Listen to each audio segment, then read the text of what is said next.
I didn't know anything about the Boston Strangler case before I got this script. I had vaguely heard of it, but really didn't know anything at all. So I think it's such a complicated case. The reason I wanted to do it was I thought it was fascinating that it was two women who highlighted the case in the first place, and then the problems within the reporting of it, and the police work that went into it. So I felt like it was a very important story to tell. I felt like it really highlighted the importance of female investigative journalists, and it really highlighted the importance of having women in positions of power as far as storytelling went.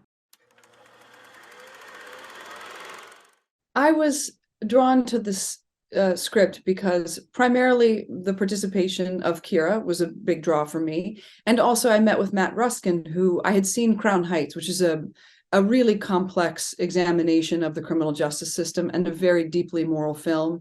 And it was very obvious to me that Matt was trying to tell this story for the right reasons. He really was invested in exposing the fact that these women were behind the coordination of the police department in Boston in a way that had never been done before.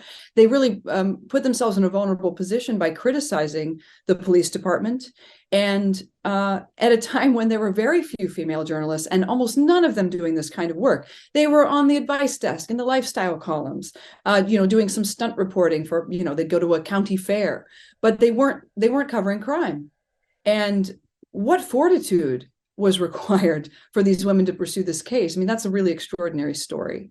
And as far as what I knew about the case, I knew what everybody else knew, the story of the psychopath DeSalvo who murdered all these women and the Tony Curtis film. I had no idea that these women were a really integral part of the story and exposing not only DeSalvo, but again, the complications of the case and the possibility there were multiple killers, and possibly some men taking advantage of the Stranglers' modus operandi to murder their mistresses, and just the way that that opportunists will find a way to exploit any opportunity to get rid of their problems easier. So there were just a lot of things about it I didn't know, and I really loved Matt, and I so enjoyed working with Keira, and it was a really marvelous process.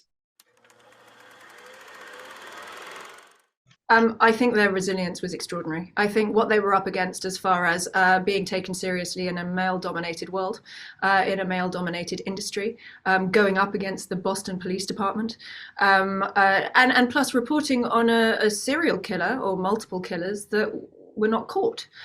So I think the fact that they put themselves in harm's way, they did get a lot of death threats. It did impact their family life, and the fact that they did all of this when they had children and they still had to be present as mothers. I thought that they were incredibly impressive women. And I felt like it was very important to tell their story. I think it's very important to highlight the job of female investigative journalists, because they chose this story. They knew that it was important and it had been largely ignored.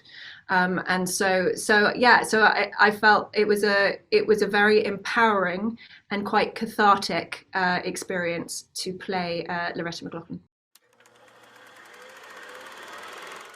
What was surprising to me about Jean's story, of course, she's operating in this male-dominated arena, but she also came from a time when her father had an 8th grade education, 4th grade education. Her mother had an 8th grade education. He was a firefighter, and she worked for the telephone company.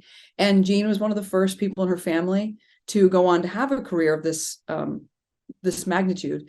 Her brother actually was a Pulitzer Prize winning photographer. So clearly it was a family that valued education. And what I loved about Jean's story is that she was working at a Pinkham's drugstore after high school. She had one more class to take before going to nursing school.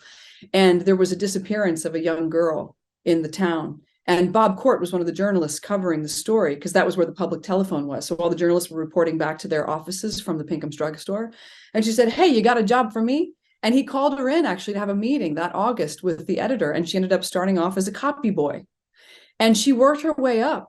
And I just find that extraordinary. As a practical feminist, just knowing she had to put her head down and do her work, she still had to be feminine. She still had to make dinner. She had to write her stories at 2 in the morning at the dining room table. And as Keira pointed out, all the while being threatened. I mean, they were threatened for anything, not just covering, if women covered politics, they were threatened. It's not just covering a serial killer.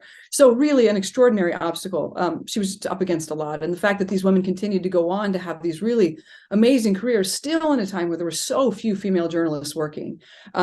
Jean ended up covering crime for the rest of her career. Loretta was an award-winning medical journalist. They were loved and admired by their families for what they overcame, and it was a real honor to get to tell that story.